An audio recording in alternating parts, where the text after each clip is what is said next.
안녕하십니까. 여러분의 대학 합격 부스터 김성준입니다. 허태웅입니다. 자, 반갑습니다. 자, 오늘은 가천대 관련 질문입니다. 자, 국보자 학생들이 대학을 잘 합격을 하려면 어떻게 하면 좋을지에 대해서 이제 오늘 열띤 토론을 하겠습니다. 먼저 첫 번째, 독해 어떻게 해야 될까요? 일단은 문제 상황은 국포자죠. 자, 인문과학계열, 사회과학계열, 자연과학계열 이렇게 나뉜다고 했을 때 어쨌든 인문계열은 국어가 9개고 수학 6개. 그 다음에 이공계열은 국어 6개, 수학이 9개인데 어쨌든 국포자가 접근하기 힘든 건 사실이죠. 특히 읽는 게 잘 안 되는 학생들이 접근하기 힘든 건 사실입니다. 이때 내가 국포자더라도 나는 가천대 합격을 하고 싶어. 이렇게 한다면 무엇보다 중요한 건 당연히 읽을 시간도 없어요. 실제로 문제를 풀어보면. 그 읽을 시간에 범위가 수능 특강, 수능 완성이니까 외워야 한다. 이게 가장 중요한 전제 조건입니다. 저는 다르게 생각합니다. 여러분이 만약에 정해진 범위를 열심히 반복 암기해서 성적이 잘 나올 거였다면 여러분도 애초부터 수능 국어도 잘할 수 있었어요. 맞잖아요, 그렇죠? 여러분이 결국 국어에서 여러분이 맞닥뜨리게 되는 건 내가 이 내용이 이해가 안 되기 때문에 문제도 이해가 안 되고 답도 모르겠다라는 거예요. 그게 수능이 약술형 논술보다 범위가 훨씬 넓으니까 약술형 논술에서는 좀 더 편하게 생각할 수는 있겠죠. 그런데 여러분의 결론은 달라지지 않아요. 아무리 그 범위를 여러분 약술형 논술이든 내신이든 축소를 하더라도 이해가 안 되니까 결국 못 푸는 문제가 생겨나는 겁니다. 자, 여기서 이제 중요한 전제 조건을 또 상기해야 될 건 우리는 가천대학교 논술에 지원을 할 거예요. 우리 서울대, 연대 지원하는 상황이 아니에요. 그러면 우리가 지난 12년 동안 공부했던 환경은 사실 잘하는 친구와 공부를 잘 못하는 친구도 같이 다 시험을 보고 같이 다 공부를 했잖아요. 그게 아니에요. 가천대는 어쨌든 3등급에서 5등급 정도 사이에 있는 학생들이 주로 지원을 할 거란 말이죠. 그렇다면 뭡니까? 이해력에 친구들 사이 큰 차이가 있어요? 독해력에 큰 차이가 있어요? 그렇다면 아이들이 읽는 시간만 어느 정도 확보가 되면 사실 누구나 잘 풀 수 있는 아주 간단한 문제가 나오고 있어요. 그러면 시간이 모자라거나 혹은 멘탈이 약하거나 이런 정도의 문제예요. 그러니까 반복하여 외워가지고 그 짧은 범위 안에서 승부를 보는 게 훨씬 더 현명하다라는 거죠. 여러분 만약에 있잖아요. 국어가 내가 반복하고 암기해서 다른 사람보다 우위를 가질 수 있는 가천대학교 시험이 정말로 그런 시험이었다면 가천대학교에서 그런 방식으로 시험을 내지 않았겠죠. 여러분 동일한 학생들을 모아놔도요. 결국에는 그 안에서 차이가 발생할 수밖에 없습니다. 제가 강조하는 건요. 암기해서 반복하면 분명히 어느 정도의 효과는 있겠죠. 그런데 내가 그 방식을 선택할 때 다른 학생들은 다른 방식으로 짧은 시간이라도 아무리 시간이 뭐 6개월, 3개월이 남았다고 하더라도 이해라는 방식을 시도해서 어느 정도의 한 100이면 한 30 정도의 깨달음이라도 얻은 학생들은요. 암기하고 반복한 학생보다 훨씬 더 이 시험에 대한 적응력이 뛰어납니다. 예를 들면 시험이 무조건 쉽게 나올 거라는 보장을 여러분은 할 수가 있나요? 절대 그렇게 하지 못한단 말이에요. 근데 시험이라는 건요.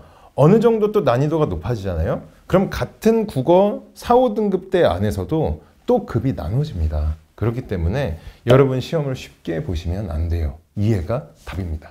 자, 이게 또다시 지금 현재 전제 조건을 상기해 보자면 오늘의 문제 상황은 국어 포기 학생이었어요. 그러면 국포자의 입장에서는 사실은 이제 와서 글을 읽는데 이해하는 과정을 밟고 구조적인 해석법을 익히고 이런 것을 과연 즐겨 하겠는가. 지금 이제 고3이고 막 입시를 앞둔 상황에서 하고 싶지 않은 공부를 진짜 많이 하게 돼요. 그런 불편한 마음으로 공부를 하는 것보다 정말 이게 딱 최고야. 이 방법으로 가야 돼.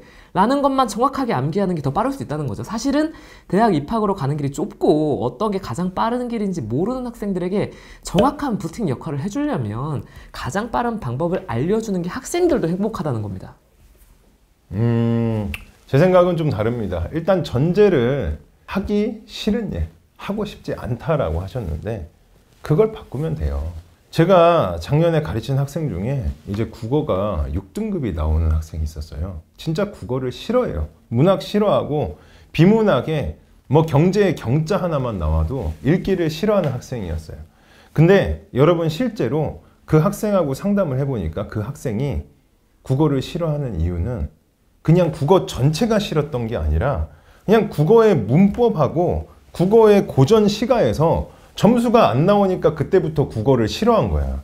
그때부터 내가 국어 시험지라는 것만 봐도 싫어지니까 국어 비문학까지 자기가 건성건성 읽게 된 거지. 근데 가천대 약술형은요, 그냥 그 문제들이 주는 압박이 훨씬 더 적어요. 그리고 여러분이 그런 선입견을 버리고 내가 이 제시문 각각을 개별적으로 이해하면서 여러분이 하나하나를 내가 알아나간다라는 성취감을 느끼게만 해주면요, 단시간에 성취감을 느끼면서 단시간에 이해가 되고요, 생각보다 여러분을 훨씬 빠르게 훨씬 안정적으로 여러분들 시험지를 마주할 수 있어요. 왜냐하면요, 시험은요, 심리도 중요해요. 심리가 중요하다는 이해가 중요한 거예요.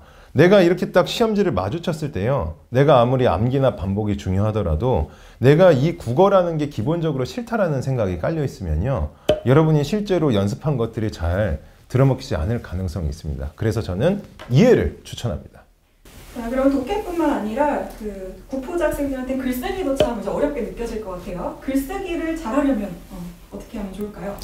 자, 솔직히 말해서 가천대 논술을 논술이라고 부르지만 이걸 우리가 약술이라고 부르는데도 또 이유가 있겠죠. 그래서 이걸 간략하게 서술하는 문제이기 때문에 이제 100자 이상의 장문의 글쓰기를 요구하지 않습니다. 이때 사실은 여러분들 토익 공부해보면 알겠지만 템플릿이라는 게 있어요. 정해진 문장의 구조가 있다는 거죠.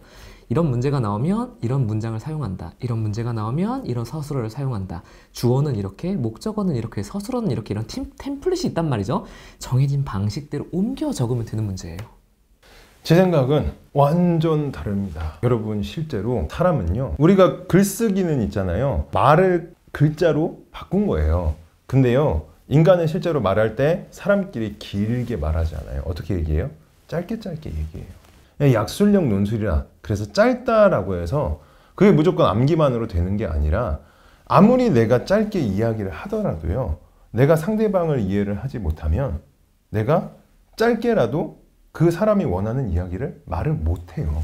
그 사람을 내가 이해하고 존중해야지 그 사람이 듣기 좋은 말이 아무리 짧게 해도 나오잖아요. 그것처럼요, 여러분이 이 제시문에서 뭐 하고 있는 거냐면요, 이 필자가 혹은 화자가 여러분에게 이야기하고 있는 거예요. 그렇기 때문에 여러분이 그 이야기를 이해하지 않으면요, 그에 따른 답을 내기가 힘듭니다. 그래서 약술형 논술이라고 해도 이해가 필요한 거예요.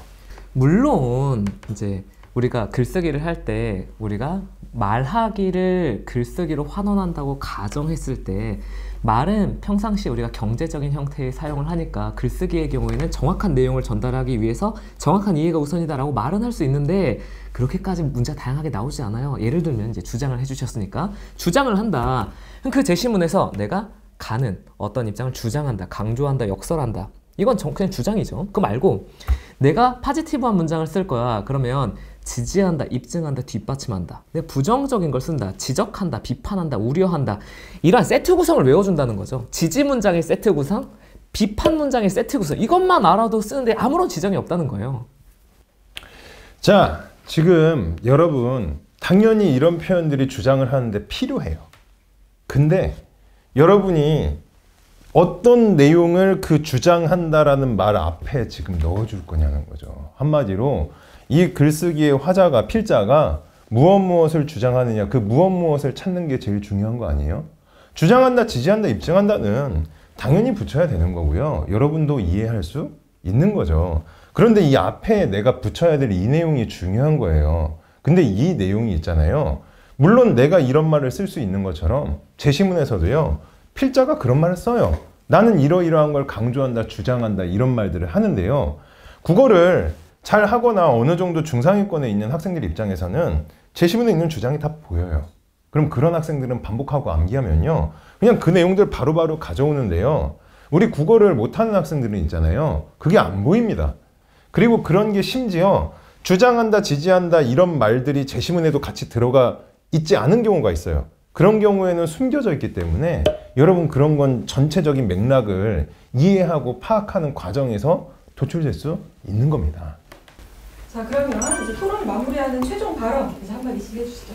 자, 이게 계속 강조한 포인트는 우리가 내용은 암기한다, 글쓰기는 반복한다예요. 우리가 찾아야 될 핵심적인 분석 내용은 제시문마다 핵심적인 키워드 형태로 주어져 있습니다. 그러면 수능 특강, 수능 완성 전부 다 합쳐볼게요. 전부 다 합쳐서 키워드 암기한다 치면 그거 못할까? 할 수 있어요.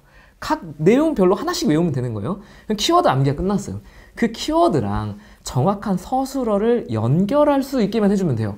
그러니까 뉘앙스가 필요한 거죠. 주장보단 강조가 좀 더 세고 강조보단 역설이 좀 더 세고 이런 거죠.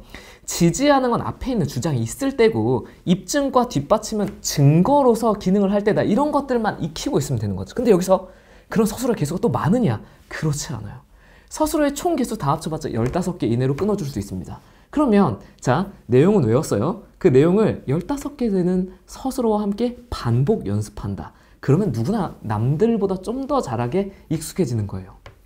여러분, 우리나라에서는 집에서 신발을 안 신죠. 근데 미국에 가면 신발을 신어요. 그럼 여러분이 신발이라는 걸 내가 신는 걸, 아, 나는 인간이라면 신발을 신는다라는 사실을 알고 있어도 상황이 어떻느냐에 따라서 달라지는 겁니다. 제가 이해를 강조하는 이유는요, 지금 방금 EBS에서 이제 중요한 키워드들을 엄선해서 그것만 암기하면 된다고 하셨는데요. 물론 제시문은 그대로 나올 수 있겠죠. 그런데요, 문제가 변형됩니다. 여러분이 상황이 조금만 달라져도요, 분명히 인간은 신발을 신을 수 있다는 사실을 알지만 언제 신고 언제 신지 말아야 될지를 판단을 해야 돼요. 그게 바로 이해입니다. 그렇기 때문에 여러분 EBS에 있는 문제까지 그대로 나오지가 않고요. 변형되기 때문에 여러분에겐 이해가 필요한 겁니다. 이상입니다.